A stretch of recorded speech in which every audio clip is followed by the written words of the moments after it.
महासागर समन्वय तंत्र ओसीएम हाल ही में कैरिबियन और उत्तरी ब्राज़ील तट क्षेत्रों में महत्वपूर्ण समुद्री चुनौतियों का समाधान करने के लिए यूनेस्को के अंतर सरकारी समुद्र विज्ञान आयोग द्वारा महासागर समन्वय तंत्र ओसीएम प्रारंभ किया गया था।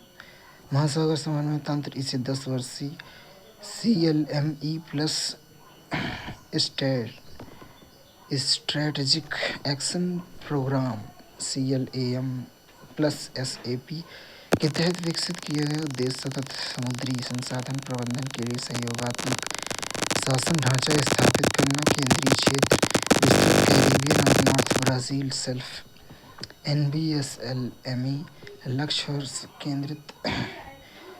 केंद्रित क्षेत्र में सतत मत्स्य पालन और पारिस्थितिकी तंत्र पुनर्स्थापन, समुद्री पर्यावरण में प्रदूषण कम करना, ब्लू कार्बन, जलवायु परिवर्तन को कम करने के लिए तटीय और समुद्री कार्बन सिंक का संरक्षण करना, समुद्री स्थानिक योजना, महासागर स्थान रणनीति का रणनीतिक और बेहतर उपयोग सुनिश्चित करना, समुद्री संरक्षित क्षेत्र MPA का विस्तार और प्रभावी प्रबंधन, महत्व में विस्तृत कैरिबियन में एकीकृत महासागर शासन को मजबूत करना है, Pacific islands regional ocean policy PIROP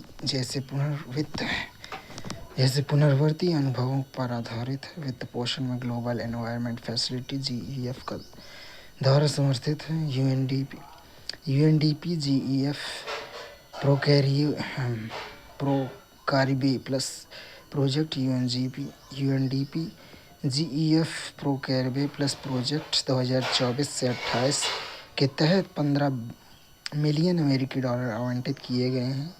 अंतर सरकारी महासागर आयोग IOC उद्देश्य महासागरीय विज्ञान में अंतर्राष्ट्रीय सहयोग को बढ़ावा देना ताकि महासागर तटीय और समुद्री संसाधनों का बेहतर प्रबंधन हो सके। सदस्यता 150 सदस्य राज्य को समन्वित कार्यक्रम के माध्यम से सहयोग करते हैं।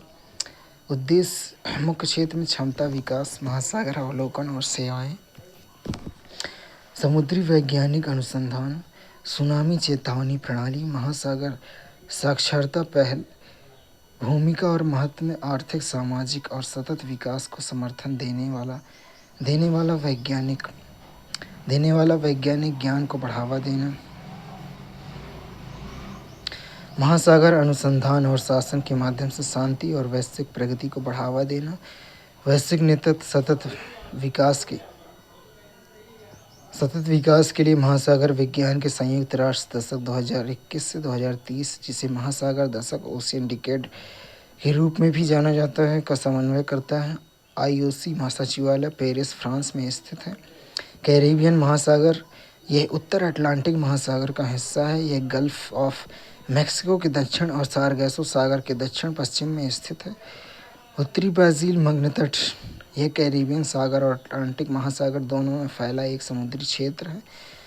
यह दक्षिण अमेरिका के उत्तरी तट के साथ विस्तृत है। यह अमेजन और ओरिनोको नदी के मुहाने के बीच स्थित है। ब्लू फ्लैग सर्टिफिकेशन महाराष्ट्र के 5 समुद्र तटों को वैश्विक रूप से मान्यता प्राप्त ब्लू फ्लैग सर्टिफिकेशन प्राप्त हुआ है, जो भारत में तटीय स्वच्छता और सतत विकास के प्रयासों में एक बड़ी उपलब्धि है। प्रमाणित समुद्र तट श्रीवर्धन बीच, रायगढ़ किला,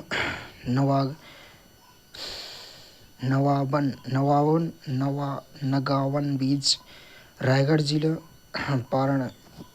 पारणका बीच, पालघर जिला, गुहागर बीच, रत्नागिरी जिला और लड़घर बीच, रत्नागिरी जिला। ब्लू फ्लैग सर्टिफिकेशन प्रदान करने वाले संस्थान foundation for environmental education FEE Denmark. उद्देश्य ऐसे समुद्र तटों, मरीन और सतत नौकायन पर्यटन ऑपरेटरों को प्रमाणित करना जो उच्चतम पर्यावरणीय सुरक्षा और गुणवत्ता मानकों को पूरा करते हैं। मानदंड में इस सर्टिफिकेशन के लिए 33 कड़े मानकों का पालन आवश्यक है, जिसमें शामिल हैं स्वच्छता और अपशिष्ट जल गुणवत्ता और स्वच्छता, पर्यावरण शिक्षा और जागरूकता, समुद्र तटों का संरक्षण और सुरक्षा सेवाएं, पर्यावरण प्रबंधन और सतत अवसंरचना। भारत में कार्यान्वयन एजेंसी या certification society of integrated coastal management SICOM द्वारा प्रबंधित किया जाता है, जो पर्यावरण वन और जलवायु परिवर्तन मंत्रालय ministry of environment forest and climate change के अंतर्गत आता है। Integrated coastal zone management ICZM project और BEAMS पहल के बीच environment and aesthetics management service का हिस्सा है। ब्लू फ्लैग सर्टिफिकेशन के वैश्विक नेतृत्व में कुल स्थल 5,195 मई 2025 तक। शीर्ष रैंकिंग स्पेन में 749 ब्लू फ्लैग सर्टिफिकेशन बीच हैं और ग्रीस में 657 बीच, तुर्की में 625 बीच, भारत में 18 स्थल हैं। शीर्ष राज्य महाराष्ट्र में 6 बीच ब्लू फ्लैग हैं, कर्नाटक में 2 बीच फ्लैग। रूथेकोंडा बीच का ब्लू फ्लैग सर्टिफिकेशन बहाल। विशाखापट्टनम के ऋषिकोंडा बीच को फिर से ब्लू फ्लैग सर्टिफिकेशन प्राप्त हुआ है। ऋषिकोंडा बीच विशाखापट्टनम मध्य प्रदेश बंगाल की खाड़ी के तट पर है। ऋषिकोंडा का अर्थ है ऋषियों की पहाड़ी। स्थलाकृति में 7 पहाड़ियों से घिरा हुआ सांस्कृतिक स्थल में यहाँ 14वीं सदी का सप्तऋषि मंदिर स्थित है। ब्लू फ्लैग स्टेटस में 2020 में ब्लू फ्लैग सर्टिफिकेशन प्राप्त हुआ। पर्यावरण प्रबंधन और स्वच्छता को लेकर चिंताओं के कारण अस्थायी रूप से रद्द कर दिया गया था। महत्व आंध्र प्रदेश का एकमात्र ब्लू फ्लैग बीच भारत में 13 ब्लू फ्लैग बीच में से एक है। ब्लू फ्लैग सर्टिफिकेशन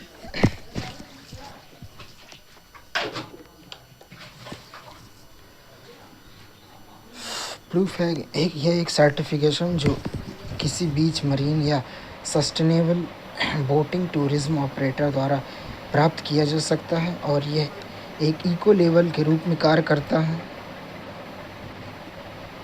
प्रदान किया जाता है डेनमार्क स्थित गैर सरकारी foundation for environment education FEFE द्वारा प्रत्येक वर्ष फी सदस्य देशों को देता है। ब्लू फ्लैग सर्टिफिकेशन मानदंड में अंतर्राष्ट्रीय स्तर पर मान्यता प्राप्त इको लेवल जो 33 मानदंडों के आधार पर प्रदान किया जाता है। मानक 1985 में कोपेनहेगन स्थित foundation for environment education FEE द्वारा स्थापित किए गए थे। ये मानदंड 4 भागों में विभाजित थे: पर्यावरण शिक्षा और सूचना, नहाने के पानी की गुणवत्ता, पर्यावरण प्रबंधन, समुद्र तटों का संरक्षण, सुरक्षा और सेवाएं।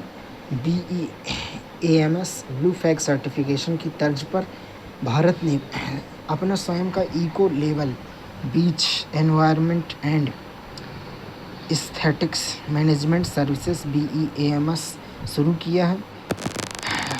हाई सीज ट्रीटी हाल ही में मोरक्को हाई सीज ट्रीटी की पुष्टि करने वाला 60वां देश बन गया है, जो अंतर्राष्ट्रीय जल क्षेत्रों में जैव विविधता की सुरक्षा के लिए पहला अंतर्राष्ट्रीय कानूनी ढांचा है। हाई सीज ट्रीटी, इसे biodiversity beyond national jurisdiction BBNJ agreement के नाम से भी जाना जाता है। संयुक्त राष्ट्र हाई सीज ट्रीटी, जिसे मार्च 2023 में अपनाया गया था, राष्ट्रीय विशेष आर्थिक क्षेत्रों EEZ से परे महासागरीय क्षेत्रों को नियंत्रित करने के लिए एक वैश्विक समझौता है। यह संयुक्त राष्ट्र समुद्र कानून सम्मेलन अनक्लॉज के तहत एक अंतर्राष्ट्रीय संधि है। उद्देश्य समुद्री संरक्षित क्षेत्र MPA बनाने के लिए कानूनी ढांचा है। इससे पहले केवल 1.45% हाई सीज सुरक्षित थे। 30x30 लक्ष्य प्राप्त करने का प्रमुख तरीका अर्थात 2030 तक महासागरों का लक्ष्य 30% सुरक्षित करना है। समुद्री अनुसंधान से आनुवंशिक संसाधन लाभों का न्यायसंगत और समान वितरण सुनिश्चित करना है। पर्यावरण प्रभाव मूल्यांकन में EIA एनवायरनमेंट इम्पैक्ट असेसमेंट अंतर्राष्ट्रीय जल क्षेत्रों से संभावित गंभीर प्रभाव वाली गतिविधियों के लिए एनवायरनमेंट इम्पैक्ट असेसमेंट आवश्यक है। क्षमता निर्माण और तकनीकी हस्तांतरण, क्रियान्वयन और अनुमोदन। क्रियान्वयन संधि अंतर्राष्ट्रीय कानून बन जाएगी जब कम से कम 60 देशों में से औपचारिक अनुमोदन दस्तावेज जमा कर दिए हों और 120 दिन पूरे हो जाएं। वैश्विक स्थिति 22 दिसंबर 2025 तक 140 से अधिक देशों ने हाई सीज ट्रीटी पर हस्ताक्षर किए थे। अनुमोदन अब तक 60 देशों ने इसे अनुमोदित किया है। भारत ने 2025 में इस संधि पर हस्ताक्षर किए, लेकिन अभी तक इसे अनुमोदित नहीं किया है। हाई सीज 1958 में जिनेवा कन्वेंशन के अनुसार हाई सीज ऐसे महासागरीय क्षेत्र होते हैं जो किसी भी राज्य के अधिकार क्षेत्र के बाहर स्थित होते हैं। ये किसी राष्ट्र के विशेष आर्थिक क्षेत्र EEZ से परे से विस्तृत होते हैं, जो आमतौर पर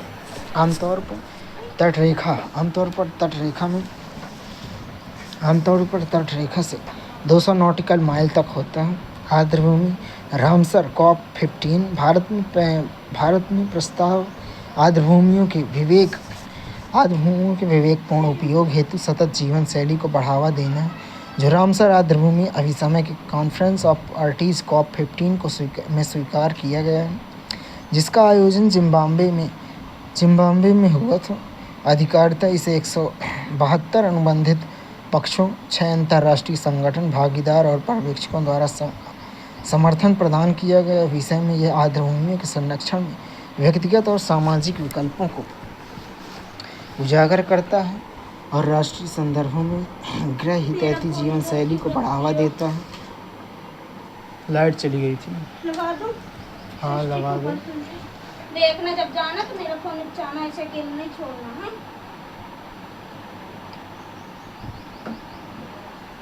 ठीक है ना? मैं दरवाजा लगा देता हूँ। हाँ, लगा दो। अभी नहीं भर गया तुम्हारा नाक पानी? अब गेट लगा दो तो। वहाँ नहा रही हो?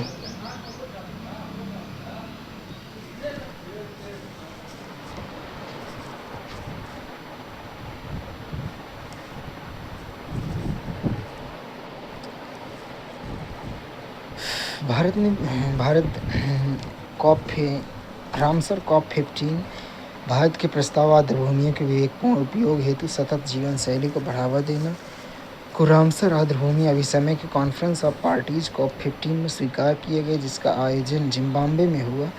अधिकारिता इसे 172 अनुबंधित पक्षों, 7 अंतर्राष्ट्रीय संगठन, भागीदार और पर्यवेक्षकों द्वारा समर्थन प्रदान किया गया है। यह आर्द्रभूमियों के संरक्षण में व्यक्तिगत और सामाजिक विकल्पों को उजागर करता है और राष्ट्रीय संदर्भों में गृह हितैषी जीवन शैली को बढ़ावा देता है। सततता यह UNEA प्रस्ताव 6/8 मार्च 2024 पर आधारित है, जो सतत जीवन शैली को बढ़ावा देने से संबंधित है। उद्देश्य यह आर्द्रभूमियों के संरक्षण के लिए समाज समग्र दृष्टिकोण को प्रोत्साहित करता है, जो वर्तमान संदर्भ में अत्यंत आवश्यक है। समाज समग्र दृष्टिकोण, जिसका अर्थ है कि सभी सामाजिक क्षेत्रों जिसमें सरकार, निजी क्षेत्र, नागरिक समाज, शैक्षिक संस्थान, मीडिया, धार्मिक समूह और व्यक्तिगत नागरिक शामिल हैं, जो सक्रिय भागीदारी और सहयोग ताकि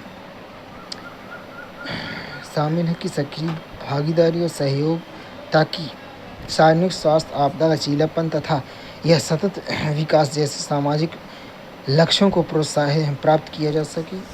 UNFCCC COP26 प्रधानमंत्री नरेंद्र मोदी ने मिशन लाइफ पर्यावरण के लिए जीवन शैली शुरू किया, जो एक वैश्विक आंदोलन है तथा जो व्यक्तियों और समुदायों को जलवायु हितैषी आदतें बनाने के लिए प्रेरित करता है।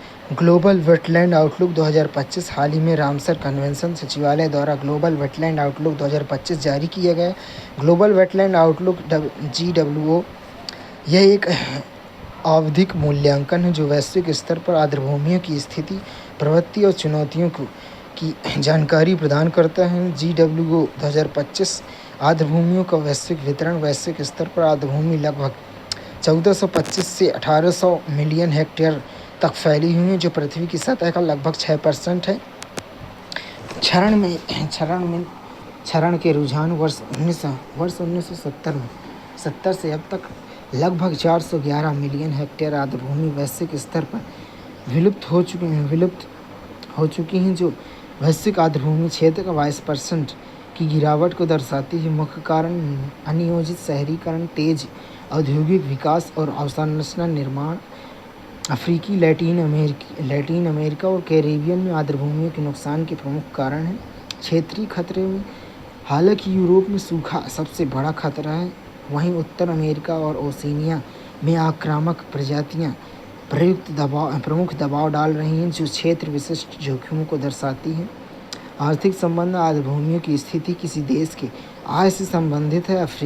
अफ्रीकी आर्द्रभूमियाँ, जिसका मूल्य $825.7 बिलियन है, जो कि वैश्विक मानकों की तुलना में कमज़ोर स्थिति में है। भारत में रामसर स्थल 2025 में 11 और आर्द्रभूमि को रामसर स्थल के तौर पर नामित करके रामसर स्थल अंतर्राष्ट्रीय महत्व के वेटलैंड की अपनी संख्या बढ़ाकर 96 कर दी है। रामसर सूची के प्रमुख आंकड़े में राज्यवार अग्रणी तमिलनाडु भारत में 20 रामसर स्थल के साथ शीर्ष स्थान पर है।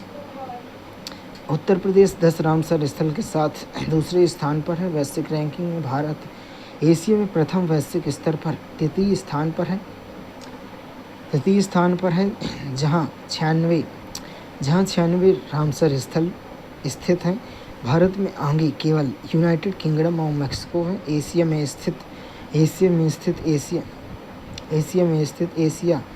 भारत के सबसे ज़्यादा रामसर स्थल हैं। नए रामसर स्थल सक्काराकोट्टाई पक्षी अभ्यारण्य तमिलनाडु, अवस्थी सक्काराकोट्टी पक्षी अभ्यारण्य तमिलनाडु के रामनाथपुरम जिले में स्थित है। क्षेत्रफल यह अभ्यारण्य 230.495 हेक्टेयर क्षेत्र में फैला हुआ है।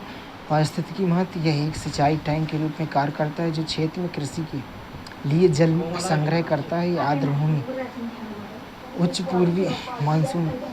पूर्वी मानसून से पुनर्भरण होती है, विशेषकर अक्टूबर से जनवरी के बीच। यह अभ्यारण्य 42 पक्षी प्रजातियों के लिए प्रजनन और भोजन स्थल प्रदान करता है।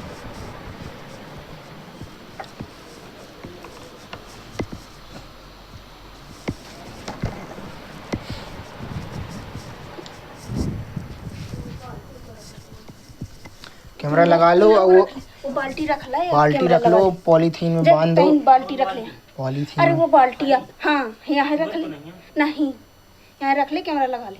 जो पॉलीथीन भरो उसमें सतरी बांध दो ताकि कौवा न पिए।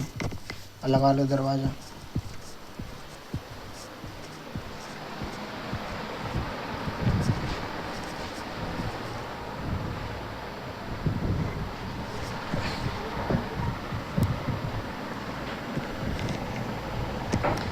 यह अभ्यारण्य 42 सक्काराकोट्टी पक्षी अभ्यारण्य 42 पक्षी प्रजातियों के लिए प्रजनन भोजन स्थल प्रदान करता है, जिसमें spot billed pelican, grey heron, little कार्मोरेंट और ब्लैक काइट शामिल है। यह सेंट्रल एशियन फ्लाईवे के मार्ग पर रणनीतिक रूप से स्थित है, जिसमें यह प्रवासी पक्षियों के लिए एक महत्वपूर्ण टकराव स्थल बन जाता है।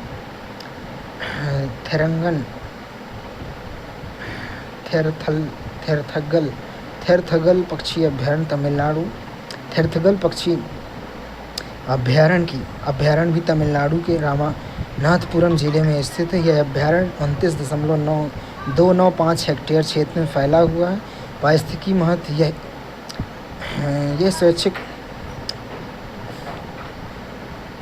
यह स्वच्छ जल का पारितंत्र जो जल पक्षियों के लिए महत्वपूर्ण प्रजनन स्थल प्रदान करता है। यह 18 प्रजातियों और 44 परिवारों से संबंधित 96 दर्ज पक्षी प्रजातियां पाई जाती हैं। प्रमुख पक्षी प्रजातियों में oriental darter, black headed ibis, Asian Asian woolly necked stork spot billed pelican शामिल है। खेचोयो पलरी आर्द्रभूमि सिक्किम में है। यह डेमोजोंग घाटी में स्थित एक पवित्र झील है। इसे इसे बौद्ध और हिंदू दोनों समुदायों द्वारा पूजनीय माना जाता है। उधवा झील अभयारण्य उधवा का नाम महाभारत काल के संत उद्धव के नाम पर रखा गया है, जो कृष्ण के मित्र थे। ऑन डाटा जो पॉलीथीन भरे थे उसमें पैक कर दिए हो। पॉलीथीन वाला चूरा नीचे से मैं उठा के देखा हूँ अभी तक तो दूसरे में उड़द दो ना, बर्तन नहीं किसी छोटी टंकी। अरे उसकी गंदी है और गंदा, वो थोड़ा देर से खाली हो जाएगा, वो नहा लेगा। मैं टब में उलट नहीं पता, वो सफेद वाली ठीक है पन्नी, वो वाली नहीं डब्बा के अंदर जो डरी वो फटी हुई मुझे लग रहा है। पानी तो चूरा तो मैं उठा के देखा। उधवा झील झारखंड। उधवा का नाम महाभारत काल के संत उद्धव के नाम पर रखा गया है, जो कृष्ण के मित्र थे। इस अभयारण्य में 2 जल निकाय शामिल हैं। पतौरन झील 155 हेक्टेयर और बेरहकी झील 410 हेक्टेयर, जो एक नल नहर द्वारा आपस में जुड़े हैं। यह अभयारण्य फरक्का में उधवा नामक 25 किलोमीटर लंबी जलधारा के माध्यम से गंगा नदी से जुड़ा हुआ है। यहाँ oriental white backed vulture critically endangered, Pallas fish eagle endangered, black necked stork near threatened, lesser एंड एजुटेट near threatened, oriental darter least concern, oriental white ibis least concern पाए जाते हैं। खींचन फलोदी राजस्थान में उत्तरी थार मरुस्थल में स्थित यह क्षेत्र 2 जल निकायों रात्रि नदी, एक नदी और विजय सागर तालाब के साथ साथ तटीय वनस्पति और झाड़ीदार भूमि से मिलकर बना है। यहाँ सूखे प्रतिरोध पौधों की प्रजातियाँ पाई जाती हैं और 150 से अधिक पक्षी प्रजातियाँ देखी गई हैं। विशेष रूप से जहाँ प्रवासी डेमोसेल सारस के एंथ्रोपोडोइक वर्गों के बड़े शीतकालीन झुंड देखे जाते हैं।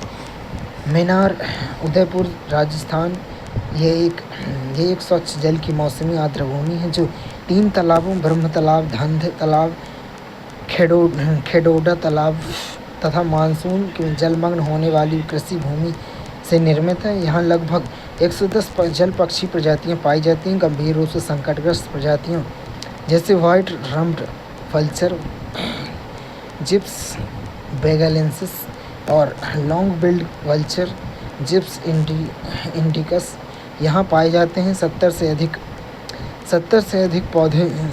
अधिक पौधे की प्रजातियाँ पाई जाती हैं। ब्रह्म तालाब के आसपास आम के पेड़ और जिन पर इंडियन फ्लाइंग फॉक्स फल चमगादड़ निवास करते हैं। गोकुल जलाशय बिहार या गंगा नदी के दक्षिणी किनारे पर स्थित एक ऑक्सबो झील है। यहाँ 50 से अधिक पक्षी प्रजातियाँ पाई जाती हैं। मानसून पूर्व दलदली भूमि और झाड़ियाँ भोजन और प्रजनन स्थल प्रदान करते हैं। स्थलीय समुदाय मछली पकड़ने, खेती या सिंचाई के लिए इस आर्द्रभूमि पर निर्भर है। यहाँ प्रतिवर्ष आयोजित पारंपरिक उत्सव के दौरान झील की सफाई और खरपतवार हटाने का कार्य किया जाता है। उदयपुर झील बिहार में यह एक ऑक्सबो झील है, जो उदयपुर वन्यजीव अभयारण्य के घने जंगलों में घिरी हुई है। यह एक गांव के आसपास स्थित है, जहां 280 से अधिक पौधे की प्रजातियां पाई जाती हैं, जिसमें एलिसी कॉर्पस, रॉक्स बर्गियानस स्थानिक प्रजाति शामिल है। यह लगभग 35 प्रवासी पक्षी प्रजातियों के लिए महत्वपूर्ण शीतकालीन प्रवास स्थल है, जिसमें संकटग्रस्त कॉमन पोचार्ड एथिया फेरिना शामिल है।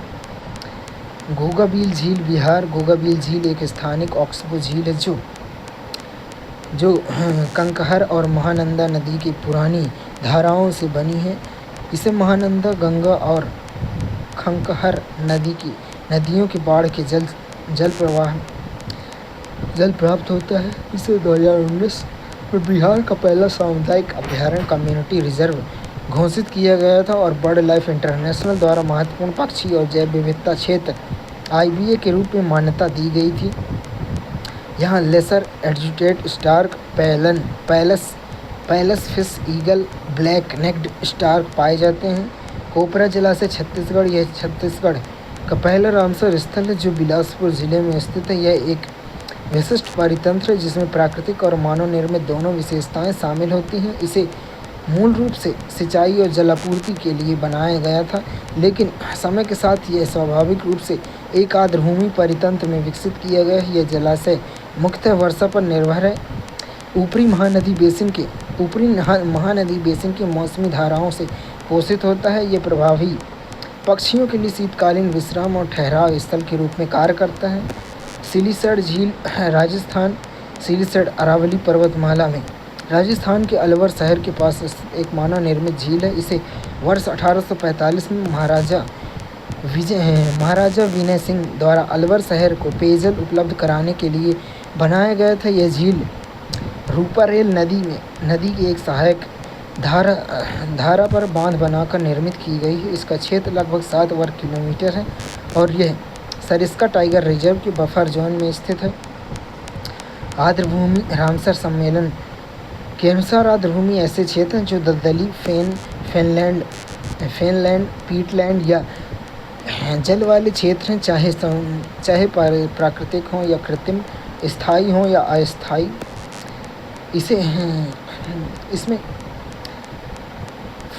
इसमें स्थिर या बहता जल, ताजे खारे या खारी ताजे जल वाले क्षेत्र शामिल हैं।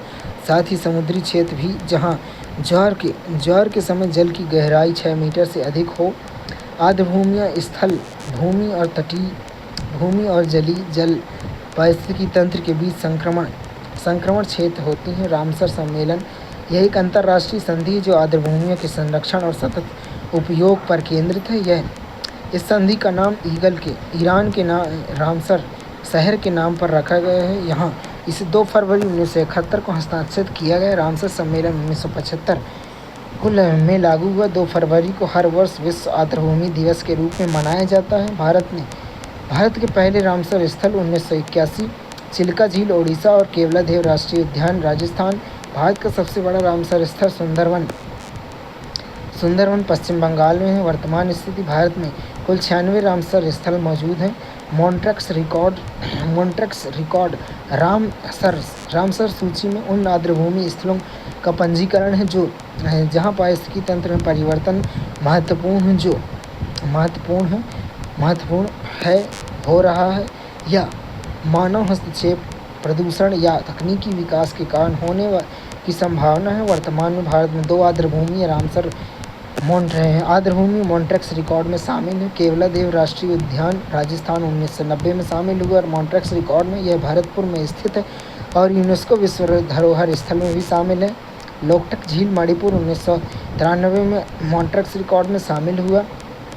उत्तर पूर्वी भारत की सबसे बड़ी स्वच्छ जल की झील जो अपने फुमडिस तैरती वनस्पति के लिए प्रसिद्ध है। आर्द्रभूमि संरक्षण के लिए सरकारी पहल अमृत धरोहर योजना 2023 से 25। ये योजना केंद्र सरकार की 2023-24 के बजट प्रस्तुति के दौरान शुरू की गई थी। इसका उद्देश्य अगले 3 वर्षों में आर्द्रभूमियों के प्रभावी उपयोग करना है। इससे जैव विविधता, कार्बन भंडारण, इकोटूरिज्म और स्थानीय आजीविका में सुधार होगा। जलीय पारिस्थितिकी तंत्र संरक्षण के लिए राष्ट्रीय योजना 2013, इसमें राष्ट्रीय आर्द्रभूमि संरक्षण कार्यक्रम और राष्ट्रीय झील संरक्षण योजना को मिलाकर जलीय पारिस्थितिकी तंत्र के संरक्षण के लिए एक समग्र दृष्टिकोण अपनाया गया है।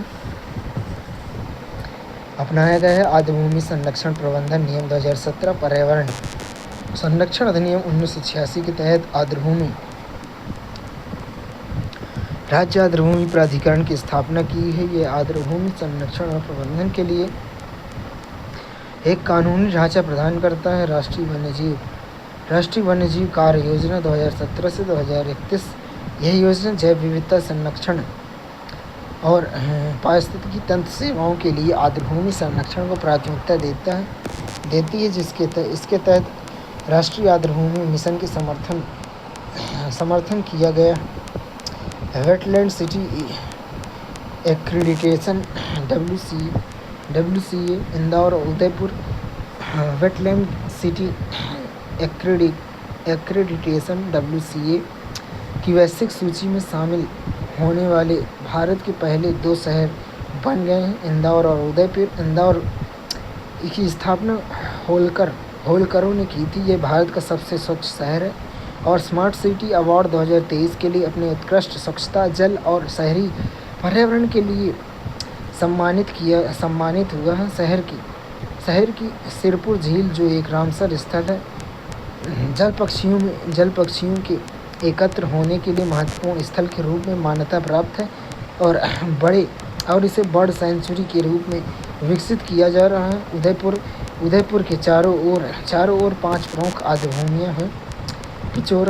पिचोला, फतेहपुर सागर, रंग सागर, स्वरूप सागर और दूध तलैया। मान्यता का महत्व। यह अंतर्राष्ट्रीय मान्यता इन शहरों में प्राकृतिक और मानव निर्मित आर्द्रभूमि के महत्व को स्वीकार करती है और आर्द्रभूमि संरक्षण में उनके प्रयासों को उजागर करती है। भोपाल का बहिष्कार। भोपाल को भी नामांकित किया गया था, लेकिन भोज आर्द्रभूमि पर संभावित सड़क परियोजना से होने वाले पारिस्थितिकी नुकसान के कारण इसे मान्यता नहीं मिली है।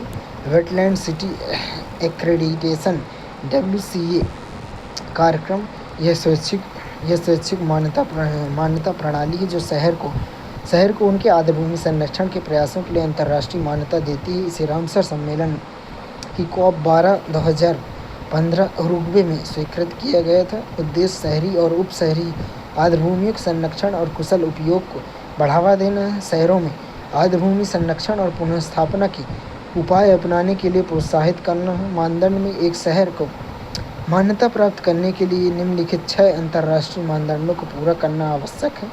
शहर में एक या अधिक रामसर स्थल या महत्वपूर्ण आर्द्रभूमियां हों जो शहर को पारिस्थितिकी तंत्र सेवाएं प्रदान करती हों। आर्द्रभूमि संरक्षण के उपाय अपनाए गए हों। आर्द्रभूमि पुनर्स्थापना के उपाय लागू किए गए हों। आर्द्रभूमि के लिए समेकित स्थान या भूमि उपयोग योजना अपनाई गई हो। आर्द्रभूमि के महत्व के बारे में सार्वजनिक जागरूकता बढ़ाई गई हो और निर्णय निर्माण में जनता की भागीदारी सुनिश्चित की गई हो। उपायों की तैयारियां और कार्यान्वयन के लिए स्थानीय समिति स्थापित की गई हो। मान्यता की अवधि। मान्यता 6 वर्षों के लिए मान्य होती है और यदि शहर मानदंडों को पूरा करता है तो इसे नवीनीकृत किया जा सकता है। वैश्विक सूची। वर्तमान में वैश्विक स्तर पर 74 मान्यता प्राप्त आर्द्रभूमि शहर हैं। चीन में सबसे अधिक शहर 22 और इसके बाद फ्रांस में 9 स्थल हैं।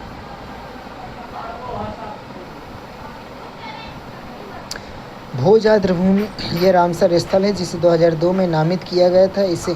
इसमें 2 आपस में जुड़े मानव निर्मित जलाशय शामिल है। उदयपुर ऊपरी झील, जिसे राजा भोज ने 11वीं शताब्दी में कोलांस नदी पर बनाया था यह तथा निचली झील। ऊपरी झील की सीमा वन विहार राष्ट्रीय उद्यान से लगती है। जैव विविधता। पक्षी जीवन एविफॉना प्रमुख प्रजातियों में शामिल है। फूट फ्लोसिका, अट्रा, रेड क्रेस्टेड पोचार्ड, सारस क्रेन, ब्लैक नेक्ड स्टार्क और प्लास की फिश ईगल।